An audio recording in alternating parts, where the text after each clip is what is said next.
we'll explore the policy landscape, and please press the got it button. This meeting is being recorded. We'll also explore opportunities to leverage recovery resources and how corporations can play a role in building back better. We have Chris Henney, who is the Executive Director of the California Budget and Policy Center, with us today. And we also have Nick Johnson, Senior Vice President for State Fiscal Policy at the Center for Budget and Policy Priorities. Welcome, Chris and Nick. Thank you so much for being here today. We are so delighted to be in conversation with you both. But before we start, we want to make sure that this is an interactive conversation. We ask you to please put your questions on the chat, and Kate from NCG will be monitoring the questions and sending us a text. And we will be introducing these questions as the conversation allows. There will also be times for questions and answers at the end of the session. So let's just start by saying that the world is not the same as it was 18 months ago in many, many things. But there are also things in which the world is the same, sadly. We've collectively gone through a shutdown of our everyday lives, ongoing threats to our democracy, expanding divisiveness in our communities, and racial injustice and inequity laid bare. So as we rush back to normalcy, is there a real opportunity to build back better? Can we advance systemic change for our communities and tackle the issues that have plagued our country for generations? These are the questions that we will tackle today. It is clear that there's an overwhelming appetite for real and sustained change, and this pressure is coming from employees, it's coming from community, it's coming from consumers, it's coming from investors. So corporations are feeling this pressure inside and out. And this is creating a new reality for companies, one that expects they hold themselves accountable to a more equitable and sustainable and just future. So let's start by laying the frame. And Chris, let me start with you. From your vantage point, what are the current policy priorities at the state and federal level? Yeah, so I think there's really just one answer to that in some sense right now, which is there is this unprecedented amount of investment that is happening because of the federal funding that the American Rescue Plan put in place. There's the potential for even more investment because of the infrastructure bill and Build Back Better bills that are pending in Congress. And the amount of funding and the level of investment has the potential to really change the game in terms of what some of these public services and supports look like. If the funding is used well, if it gets out the door and reaches the communities that it's intended to reach, and if we learn from that and are able to restructure some things to make sure that we address issues of historical inequity, and that we learn from what we do in the next couple of years in terms of how we structure things going forward. So we're sort of at this really key pivot point where we haven't seen this level of investment. And it means we have challenges ahead of us that are about the implementation of that, and also about what the implementation of that means for what these services and public supports would look like for the next decade or so. So that's kind of the big picture for our organization. That means what happens at the state level. And for the state of California, the American Rescue Plan alone brought $150 billion into the state across a whole array of supports and structures. $27 billion of that goes to the state of California itself, $16 billion to city and county governments, $16 billion to school districts. And to sort of just put that in context, the state budget this year alone is $150 billion. So you're talking about a massive influx of funding that presents an opportunity, but it also presents challenges to the systems and the structures. And we want to be able to tell a story that this was successful, right? That we both helped the economy recover, that we restructured some public supports to address inequities, and that makes the case for that investment on a more permanent basis going forward. So that seems like the big challenge to me that's in front of us. Thanks so much, Chris. Nick, what are other key policy and regulatory issues companies should be aware of, advocate for, or advance during this time of opportunity? I mean, right now in Washington, as Chris mentioned, it's all build back better all the time, at least in a very short amount of time. And I think there's been a lot of news coverage over the debates within the Democratic Party. Should it be a $3.5 trillion worth of spending in the bill? Should it be somewhat less? I think it's really easy to get pretty cynical pretty quickly about the process and overlook the really, as Chris sort of alluded to this, the really historic and transformative nature of what is being proposed there, even at a scaled back level, even if some programs phase in more slowly than we might like, or sunset sooner than we would like. There's the potential for some very major and pretty fundamental changes in how we think about the way that the public sector supports families and communities. Just to give just one example, taking that child tax credit, which now on a very short-term basis is available on a monthly basis to help families. It's essentially a form of basic income for families with children, including families with no earnings.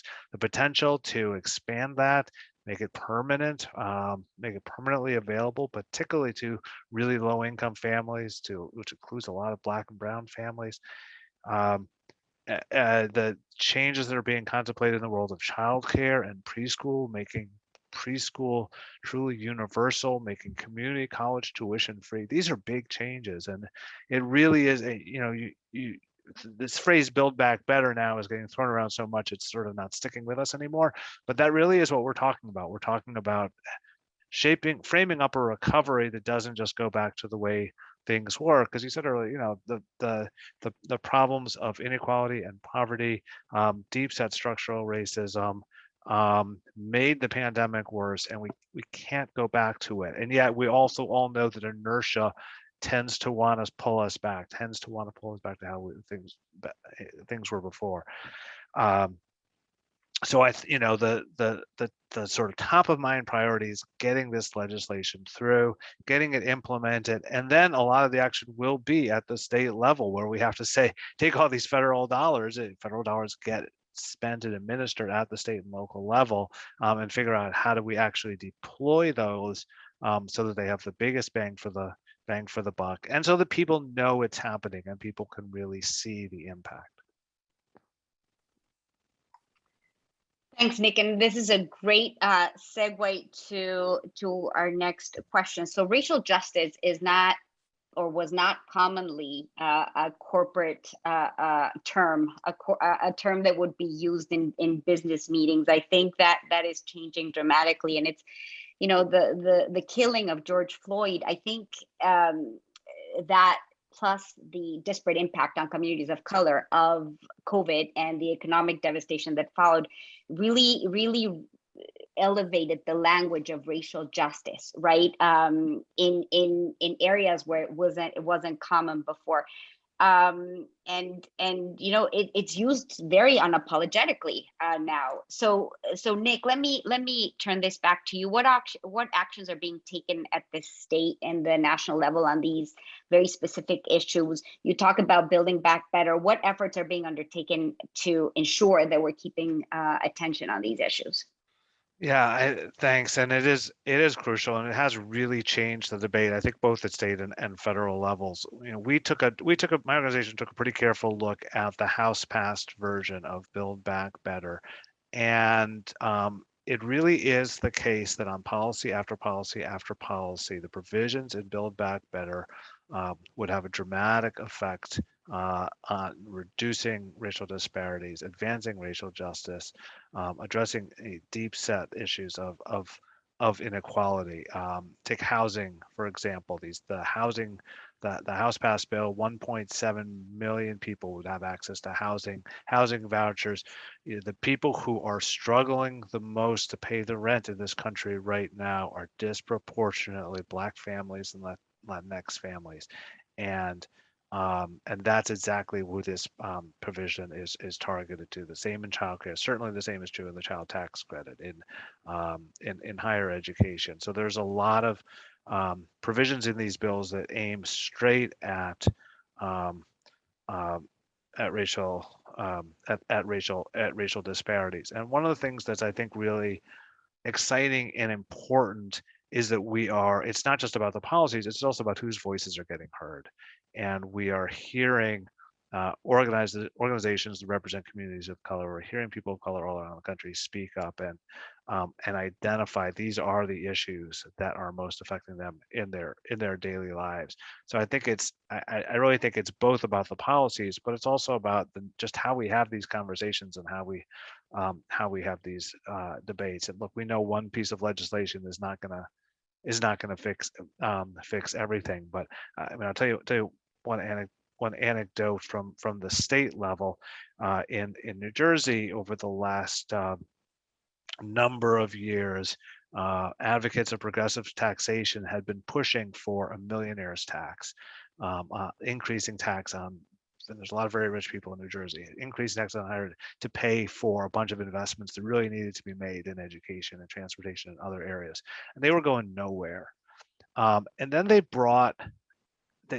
changed the focus a little bit to really lift up the underlying racial dynamics, the fact that that it was largely it was a small number of very wealthy white families that were benefiting from a kind of an upside down tax code that didn't have particularly high taxes on high income people. And that really changed the conversation in the state and created a feeling of urgency about here is why we need to make these kinds of investments, because it's not good for our state to be systematically underinvesting in our future workforce and our future consumers. There's huge economic development opportunities being left on the table because kids are going to schools when they're not getting the education they need, and it really has racist underpinnings to it, and making that an explicit part of the debate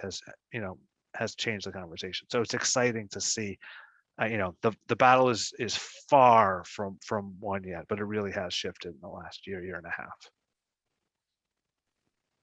So let's keep that term battle for just a minute. But Chris, let me turn it over to you.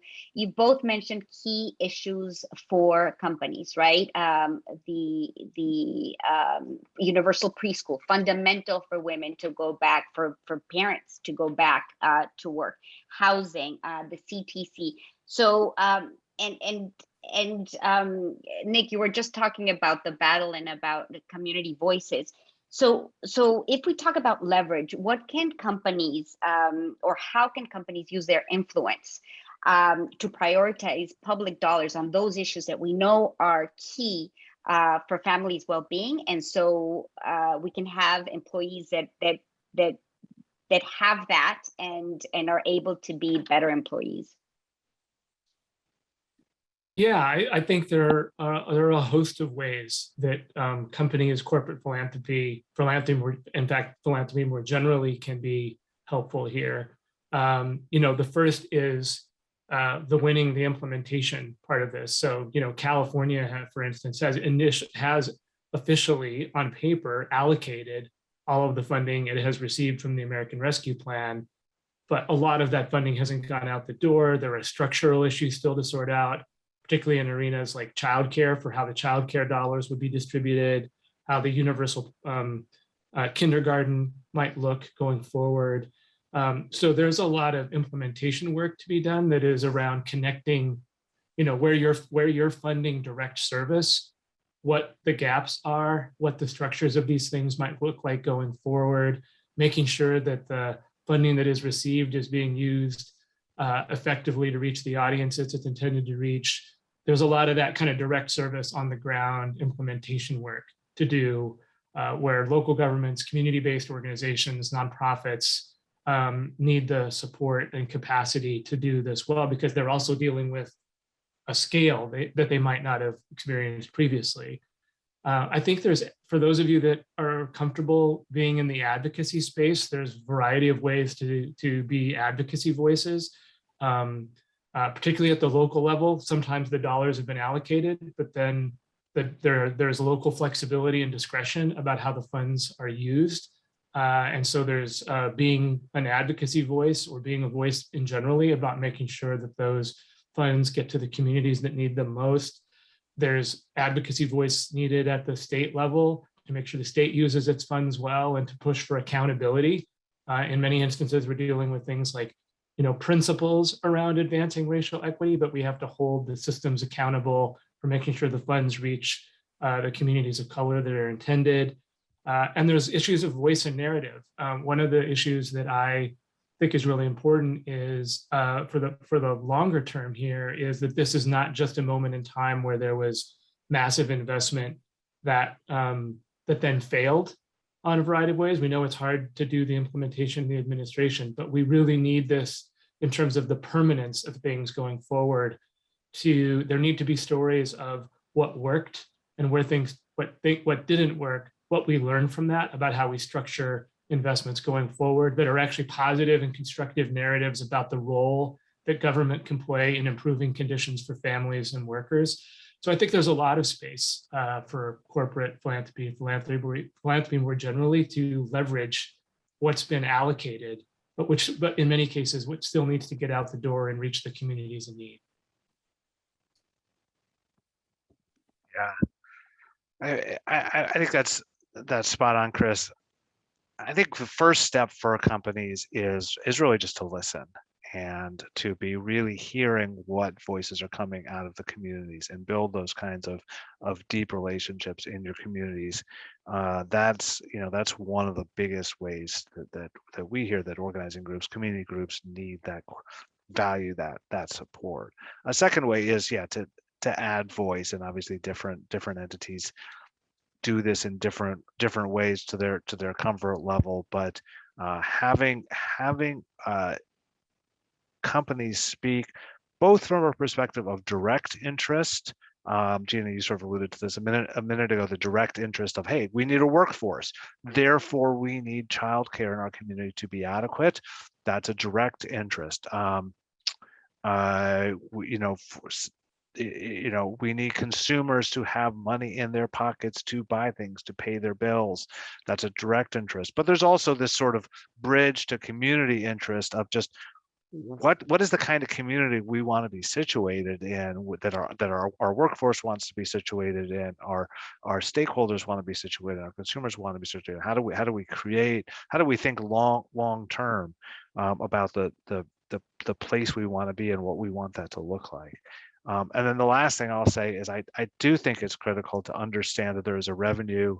Well, we've been talking about investments. There's, an implicit or often explicit revenue element to those debates, and obviously that has particular implications for corporate America, for corporations, for companies.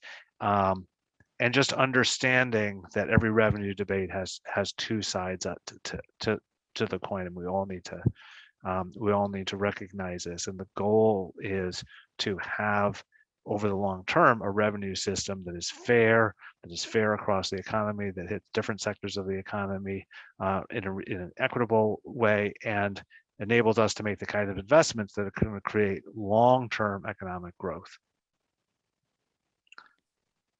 So Nick, you're talking about the two. I find that so interesting. I was reading a report that Ben and Jerry's, the original Ben and Jerry, were asked if they would keep selling ice cream in Georgia with the voting with the voting restricting laws, and in Texas with the laws against women that they've been passing. And they said, well, funny that you would ask that question, but it was, you would have expected Ben and Jerry to push forward with their racial justice agendas as they've done before, right? And it was interesting because they didn't give a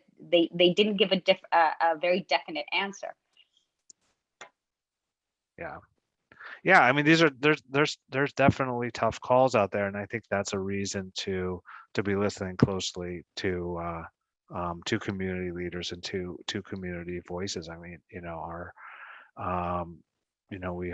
during the Georgia debate, we heard Stacey Abrams saying some really interesting and important and provocative things about whether what companies how companies can best be using their leverage and their voice. So it takes, and that's where I think it's not you can't phone this stuff in, right? It takes a level of attention to detail and deep conversations often, and trust building relationships to really understand what a community is trying to say, and how it can and how they see our ability to use our positions of power and influence in the most effective ways to drive the kind of long-term change that we all want to see. So, Chris, let me ask you quickly. So, obviously, again, this is a new space for most companies. Have you seen this influence, this corporate influence, change over time, and what are just very impactful strategies that you've seen emerge? Yeah, I do think that we're seeing it change over time. I can only speak, over the last few years from the California experience, but I think, there's a unique set of challenges in California, in the sense that, the reality is this is a very hard place to afford to live for a whole variety of reasons, but mostly because of housing costs, and that has real workforce implications that have become very real for a lot of companies and a lot of regions of the state. I think that's well known, but there's a lot more constructive sort of policy action that's happening, where corporate leaders are engaged in the conversation. And so I've been very encouraged in California, for instance, that when we hear a story about a major corporation that moves out of the state, and we get the usual kind of rhetorical response from the media about California being bad for business or something along those lines, that there have been corporate leaders that have stepped forward and stood on the podium with the governor or with other actors and said, no, we're here because this is, a place that values its people, that puts programs and policies in place to support workers and their families, and that there's been some pushback to that. So I think, there has been some shift. I think it's happening in other ways. The whole notion of a basic income policy or a guaranteed income policy has been around for generations, but revived in many respects in our state in the last few years by interest in the Silicon Valley kind of tech world in putting something in place like this, because of concerns about all the changes for independent contractors and the gig economy. And out of that discussion has emerged a focus on, what are the best pathways to just get cash into people's hands that's actually helping us revise refundable tax credit policies in the state, expand some of those policies. We've got something like 30 basic income pilots happening in communities around the state. And so, I feel like, and corporate philanthropy is in many respects supportive of supporting some of those local efforts. So, I'm seeing a lot more combination of public-private partnership, or, sort of a kind of renewed social compact in some respects that I think has real possibilities for building off the major investments that are happening at the federal and the state level right now.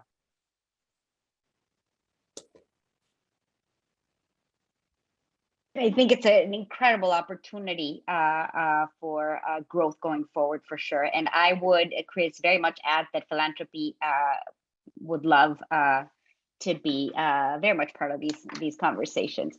That's the pitch. So I got a question on text. What is the potential impact of the budget reconciliation bill on the corporate tax rate, and how might that influence the philanthropy of companies? That's a great question. The short answer is we don't know yet. There is the budget reconciliation bill, also known as Build Back Better, also known, well, it's been known by various names. You know, one of the big questions is what is going to happen on the revenue side of that bill. Will anything happen on the revenue side of the bill? There was, you know, early proposals were essentially to raise enough revenues to basically pay for the entire the entire bill, but that has run into some you know, just challenges in putting together the coalition of votes needed to get it through the Senate. So I honestly can't say exactly where the corporate tax rate will wind up. Nobody can say that right now. It's it obviously the corporate tax rate came way down in the Trump tax cuts in 2017. It's reasonable to expect that will come back somewhat up to help defray the cost of these important investments. In terms of philanthropy, of course, somewhat counterintuitively sometimes, a higher marginal tax rate increases the incentive for corporate philanthropy, just as a higher individual tax rate increases the incentive for individual philanthropy. So in some ways that could be a side benefit. I mean, the main reason to raise the corporate tax rate is for the really important revenue it generates, and for a sense of equity that, given the significant profits that are being earned in some parts of the economy, that those profits would be taxed at a level more commensurate, you know, so a little bit closer to what they've been taxed in the past. But it does have the potential to create an added incentive for corporate taxpayers to set aside a little more money for their corporate philanthropy. Chris, anything to add? I don't think so. You know, my organization does a lot of our tracking of what happens at the federal level through Nick and his organization. So we'll be listening and waiting to hear what they're learning. But I don't think I can add anything more there. So we've got incredible people on this call that are part of corporate social responsibility. So give us a little bit of guidance in terms of what is the opportunity right now for companies at this moment in time. What are the opportunities for partnership, for investment? You both gave a quick examples, but if you were to say, I've got these folks on the call, what would be your guidance?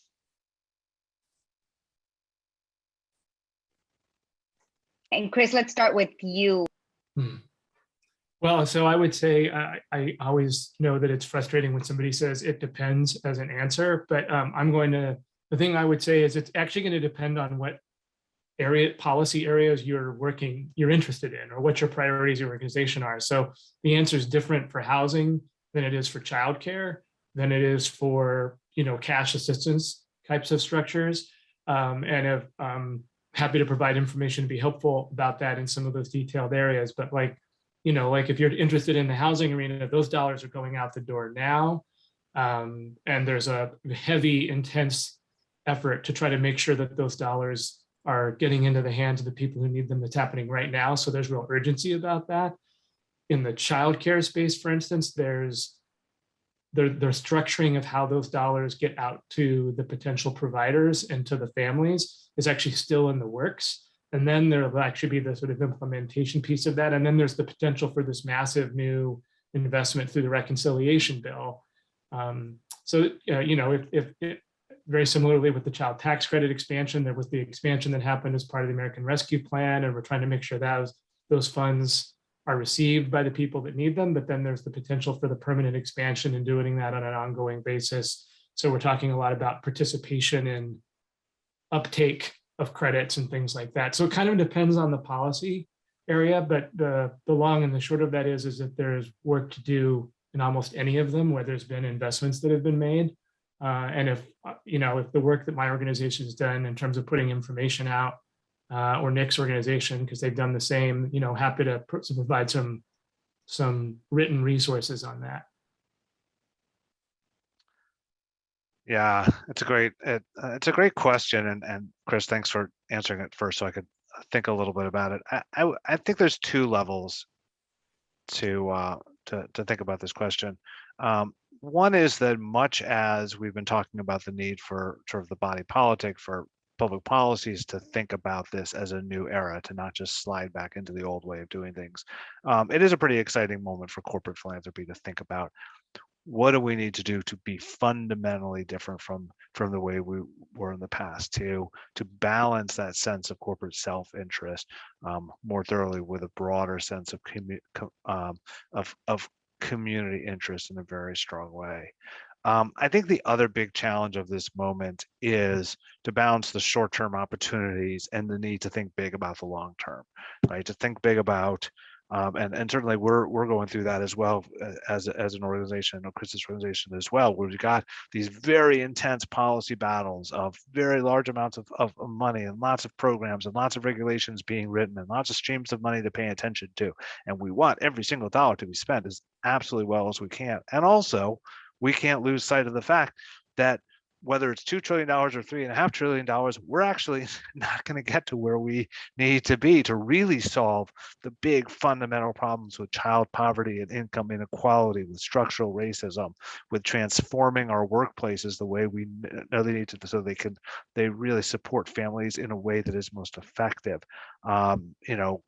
The big issues around community safety and criminal justice, and we even touched on environmental issues, and all these issues sort of intersecting with each other. And so I think the hardest part of doing work in this moment is contending with the incredible flow of issues and dollars and regulations that's happening now, and also remembering that we're all in this for the long haul, and there's going to be a big backlash coming. Like, there is a backlash brewing against all of these pieces of federal legislation and state legislation, and we know the political pendulum swings, and so we will all be really sad and disappointed if we don't have some kind of further out there North Star to be pointing to. Yeah, the urgency of the moment and making sure that we're addressing root causes. And by the way, it's so inspirational to be having this conversation with companies at the table. So so there's a question from Ari Breakstone. How likely is it that the rest of the CTC for children with ITINs will go through, and other efforts to get more programs to include undocumented people with ITIN holders? Chris, do you want to start with that and talk about what California has done? Well, I think it seems like the question's starting at the federal locale. So if you have information there, Nick, I'd like you to go first, but then I can say what I think California might or might not do, depending on that. So. Yeah, I mean, I think we don't know. This falls in the category of this bill is not yet written and not yet delivered. It's been a huge priority for us and for a lot of folks. It's very it's if we want to really think about the child tax credit, not just as a tax program, but what it really is and should be, which is a core component of basic income for millions and millions of families, then we need to make it available to all kids, regardless of filing status. That said, for the political reasons that you all are familiar with, it I don't know. It's a tough slog, but what is it? I will toss it back to Chris then and say what is exciting to me is to see states starting to tackle these gaps in what the federal government is not doing. Yeah, exactly. And I mean, if the permanent or whatever the multi-year extension of the child tax credit goes forward, certainly hopeful that it will provide that cash assistance to Californians and other Americans who are undocumented and their families. If they don't, however, I think you will see this as part of California's response you will see the state use its resources or its discretionary resources that have come from the federal government to provide via its own set of refundable tax credits, cash assistance to Californians who are undocumented. And that's already started, of course. The governors and the legislature put in place through what they're calling the Golden State Stimulus Package, 2 rounds of cash assistance that included additional assistance above and beyond what everyone else received who was eligible for Californians who are undocumented, because they were left out of other forms of federal support and have traditionally been left out of kind of federal cash support programs overall. So we thought organizationally, we thought they could have done even more, but we also think they'll be able to help fill those gaps going forward if the federal politics of this just work out as they have in the past. So I think it's a really important example of how things have shifted in our state around issues of racial equity too. Like when we were enacting our earned income tax credit back in 2014-15, our discussions about whether we could include Californians who are undocumented and their families were much like the discussions that were happening at the federal level.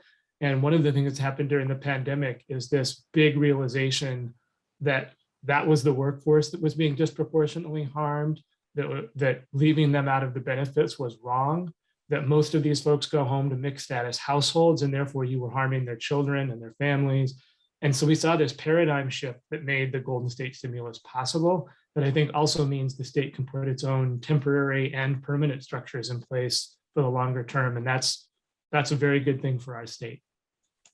And the other thing you're seeing happening is that the research base, the evidence about the impact of cash payments for low-income kids, again, that's something to do with status, the impact of cash payments to low-income kids is tremendous, and it's an impact on the economy as a whole. Kids who have more secure childhoods economically are going to go on to do better in school, stay in school longer, have better paying jobs in the economy, which is good for companies and good for the country as a whole. And it just gets increased. It gets, again, I don't know if it's going to happen in this bill, but you see gradually the shift over time, increasingly untenable to sort of use tax status as a way of or documentation status as a way of sort of saying, well, for some reason we're not going to give payments to these kids when we know these kids are our future.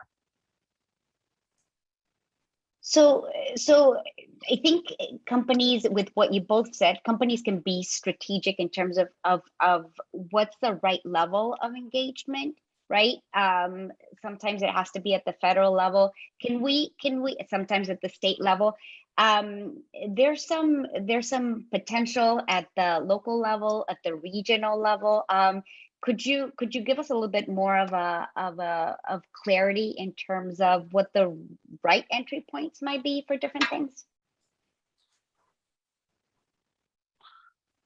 I think the win is all. I think the entry point at the local or regional level is, the federal policy is big and diffuse, and in the end, it's some senator from West Virginia that ends up calling the shots, and that's frustrating to all of us. And there's and again, as Chris said earlier on this call, we are already underway and at the cusp of, to an even greater degree, having really large sums of funds flowing from the federal government to the state and to the local level. And I see a question in the chat about Title I schools, and there's a lot of money flowing through the ARPA that was already passed into Title I schools. Huge opportunities for local governments and state governments to hear local voices about the impacts of investment choices. Because to be honest, without those voices, a lot of places are spending the money on tax cuts, largely going to folks who don't particularly need the tax cut. And I think that's, that reflects deep-seated myths about what actually drives an economy. And it also betrays, I think, a certain amount of intellectual laziness and lack of creativity about, well, what really could we be doing in our community with these funds? That'd be my answer. Yeah, I think it's all. I think the local and regional level are the levels to engage. I think there's opportunities. I think if you're in the advocacy space, then sure, there are opportunities to be a voice at the state level. And certainly companies overall oftentimes can pick up the phone and get the governors on the line in ways that nonprofit advocates often can't. So that certainly welcome those voices. But there's also a ton of work to do at the local level. Judy's question in the chat, as Nick referenced, is a great example. It's wonderful that there's $16 billion in Title I funding that's come to California, in addition to the federal and state funding that was already in place. But then the question is, what do the school districts use the funding for? And that's all about local accountability, local advocacy, information sharing, in order to hold the districts accountable so that the funds are actually being used as intended, which is to address the disproportionate effects of the pandemic. And whether that's funding a librarian, or it's funding a program, or it's funding the additional staffing to educate English learners, or whatever the case may be, there's real work to be done at the local level to figure out how those funds are used. Chris, may I just chime in? We were just interviewing for, I started off in Silicon Valley running a company, and then moved to the nonprofit sector. And I'll tell you this, the nonprofit sector work is so much harder. It's just such a challenge. But I'm so frustrated because we just applied for a grant at the federal level. It was $3.5 million for over 5 years. And we could not find school districts in California, Title I, low-income school districts in California that qualified. It had to be a county that had a certain poverty level. And the other requirement was that they had to have a certified librarian. The only school district we could find was San Bernardino that had they had a high school librarian that they said they would let us borrow for this project. It is such a crime that our school district, our Title I schools, I don't know why I don't think they're going to hire librarians now, because that's a long-term commitment, and they don't want to make a long-term commitment because this money that's flowing in is somewhat temporary. It is a crisis. And we just interviewed a really top candidate for our board in Chicago, and they left Sacramento. They just moved from Sacramento to Chicago, and she said, in Sacramento, their children they went to a public school, did not have a school librarian, did not have a nurse, did not have a music teacher, yada, yada. They're in Chicago, and they have it all at a public school in Chicago. So we talk about why are people leaving California? Well, I think, that goes, Judy, your point goes right to something that Nick said earlier that I think is about, how corporate philanthropy engages on the revenue conversation, because there is a direct causal linkage to what has happened in California schools. We actually do rankings at the budget center of this, in terms of librarians per student, counselors per student. California ranks 50th or 49th in the country on almost all of those. And there's a direct causal linkage that goes back to the fact that we don't fund schools adequately because we capped local property tax rates, and nobody else can fix the gaps. And, we almost passed a ballot measure in this state that would have undone some of that.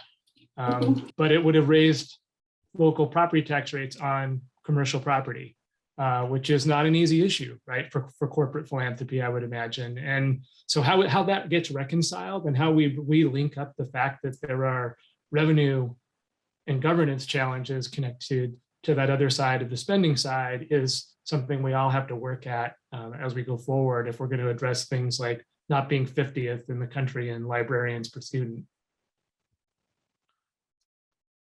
Chris, thank you so much. We've got time for the last question. So I'm going to ask Chris, you and Nick to, in 30 seconds, what advice, encouragement, or guidance would you offer to this audience of corporate philanthropy and CSR professionals? How would you encourage their activism at this moment in time? Yeah, thank you. Thanks for the opportunity to be in this space. I guess I want to start by appreciating everyone who's been on this call, and all of you for the work you do, and for for your employers of putting the resources into having you on board as that voice of corporate social responsibility. Critically important, and like a lot of other things in this world, underfunded, but it represents a recognition that companies exist in a community. It may be a local community or a global community, but smart corporate leaders have figured out that walling yourself off from the world doesn't work, and we have, as institutions, major employers need to be involved in the effort to make their communities work well for everybody in that community. I guess I think it's part of the strategy is about changing how we think about what competitiveness means, and what does it mean to compete at a community level. What does it mean for a community to compete? Having librarians is not just a nice to have thing. It is part of how we become competitive as communities and as a nation. And in the end, one of the things we have seen and experienced is that, particularly if you think about it from issues affecting children, there are plenty of advocates for children out there. There are plenty of parents and local elected officials who are willing to advocate for children, but they are often advocating for the children in their own community and not advocating for all children, and not thinking ahead and thinking about, we need to be advocating. And it seems to me that employers and companies have the opportunity and have the place to really take that broader view and that longer term view and say, look, we've now got a body of evidence of research-backed data that says that investments in childcare, investments in income supports, investments in housing, investments in food assistance have very concrete, measurable, demonstrable gains to make. And in any number of different ways, companies can be lending their voices to that message. So I think, again, I know it's, everybody has, every company, everybody in the world of corporate social responsibility has their own niche to play, whether it's being a big playing in the advocacy space or more in terms of supporting local organizations. But I think that's the core message that needs to get carried forward. Yeah, I would just quickly add to that. Nick said, lend your voice. I think that's what we need. There are robust advocacy networks on any issue area in California in particular, which is great. But the addition of corporate voices to those discussions is oftentimes something that can change the nature of the politics, or can change what's possible from a policy perspective. So whatever that means for your organization, lending your voice to this discussion by being here today, and thanks for the opportunity, and by being a part of these conversations over the next few years is certainly going to be very welcome. And if there's any way we can help in terms of providing information, I'm very happy to do that. Chris, Nick, thank you both so much for your insights, and thank you for your work every day. Thank you all for joining us for our breakout session. Thank you, Kate and Steve at NCG for hosting this important conversation. It is the time to lend your voice. We invite you to head back to Swap Chat to enjoy DJ Lady Ryan until our closing plenary kicks off at 12 noon. Don't miss the exciting conversation between NCG's CEO Dwayne Marsh and Heather McGee, world-renowned advocate for justice and author of The Sum of Us: What Racism Costs Everyone and How We Can Prosper Together. Thank you all so much. Be well.